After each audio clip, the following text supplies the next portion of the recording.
Olá, curioso! Seja bem-vindo ao Curioso e Cortes.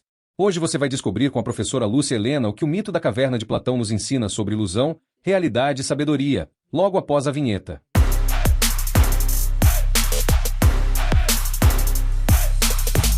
E a caverna do Platão vem em cima desse tipo de pensamento também, ou é outra coisa? Aquela coisa de que das sombras e da realidade, da gente perceber o mundo. Qual que é a ideia da caverna de Platão, se pudesse? Porque eu já escutei várias explicações, eu queria saber tua visão sobre isso. Que é tão usado hoje em dia, né? Desde Matrix, ou vários filmes e livros e tal, são baseados na caverna do Platão. O mito da caverna é o livro 7 do Diálogo à República, né? Tá. O 7º capítulo. E esse mito, ele basicamente, você falou um pouco dele, vários prisioneiros dentro de uma caverna. Correntados, né? Presos a essa caverna, de tal maneira que até a liberdade de movimentos para olhar para trás eles não tinham. E atrás deles um muro, e por trás desse muro uma fogueira. Entre essa fogueira e esse muro passam pessoas carregando objetos, e essas sombras desses objetos batem lá na parede para onde os acorrentados estão olhando. E também as vozes desses que passam, através de um efeito de eco, vai bater lá. Então, para os que estão acorrentados, aquelas sombras são reais. São elas que falam, elas são a única coisa que existe. Num determinado momento, há um mais inquieto que rompe essas correntes, vai se remexendo, rompe essas correntes, olha para trás e vê que tudo aquilo ali é um engano. Vai então, olha para a saída da caverna, vê uma luz muito mais intensa do que aquela da fogueira e procura então sair da caverna. E vai tropeçando, levantando, caindo até chegar lá, vê as coisas iluminadas pela luz do sol. Coloridas, intensas, Isso. Tridimensionais. A luz do sol para Platão é a ideia do bem. Vamos comentar isso já. Tá.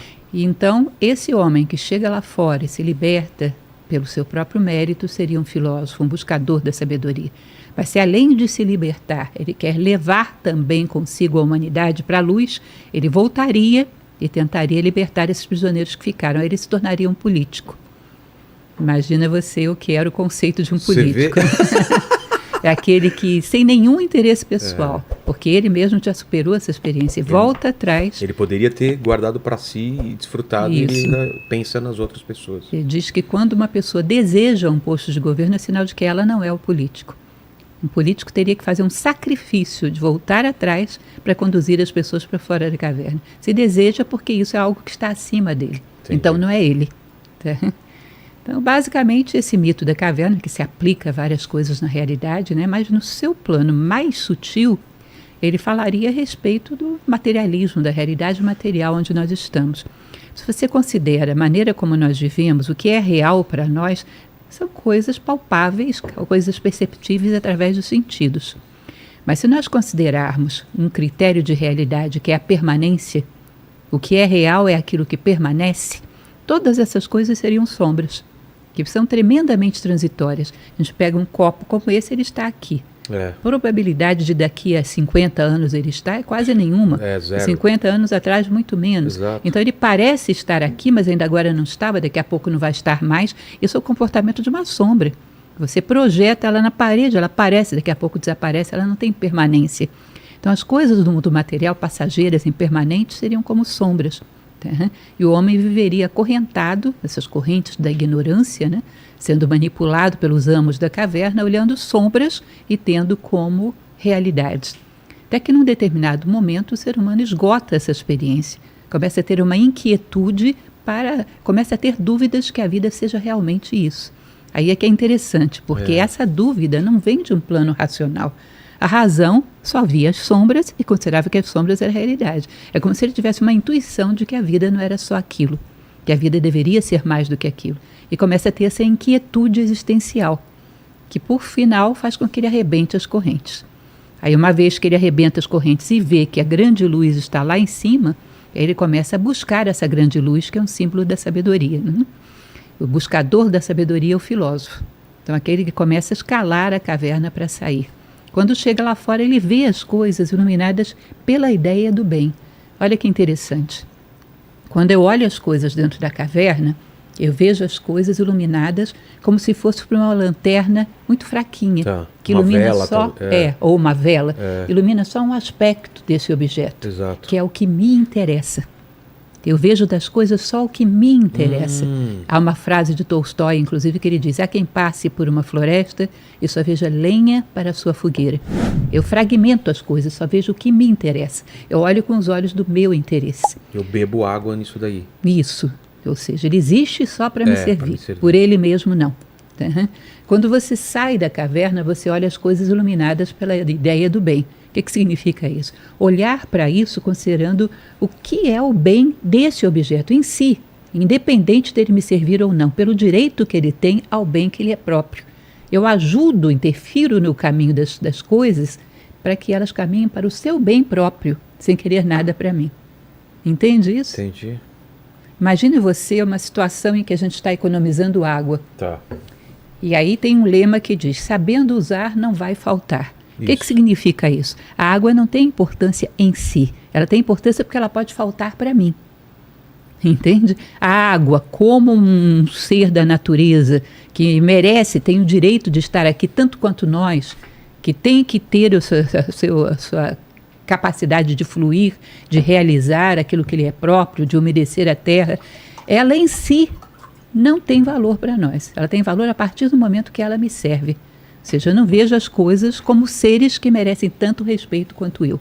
Vejo como algo que me serve.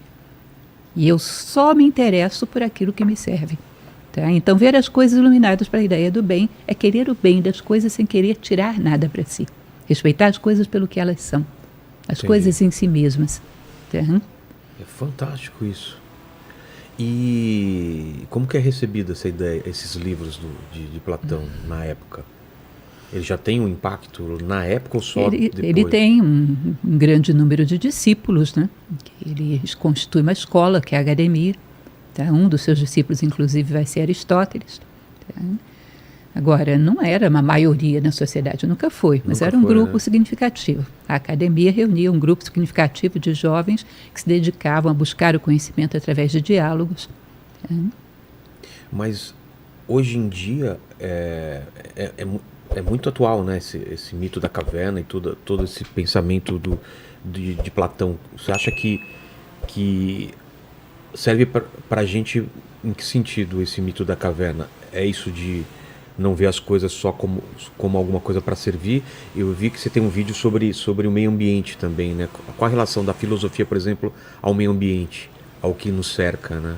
Eu não sei se eles tinham esse pensamento, se eles pensavam sobre a natureza e se o ser humano já estava usando a natureza da forma que a gente usa e que eles imaginavam que um dia podia acabar isso. Há um grande respeito pela natureza, mas ainda não havia esse problema do homem como um predador da maneira intensa que nós temos hoje em dia.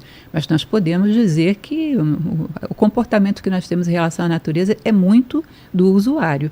Ela me interessa porque ela me dá um monte de coisas. E só, né? É um fim... Exato. Ela é tomada como meio. Como meio, né? Por um fim X. Exato. Como um ser em si que merece respeito por ela mesma, não. E por isso somos predadores.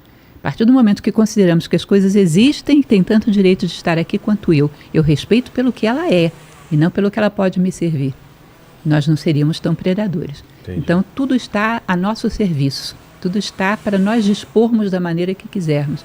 E isso é a base do homem predador. E então, o que achou do vídeo?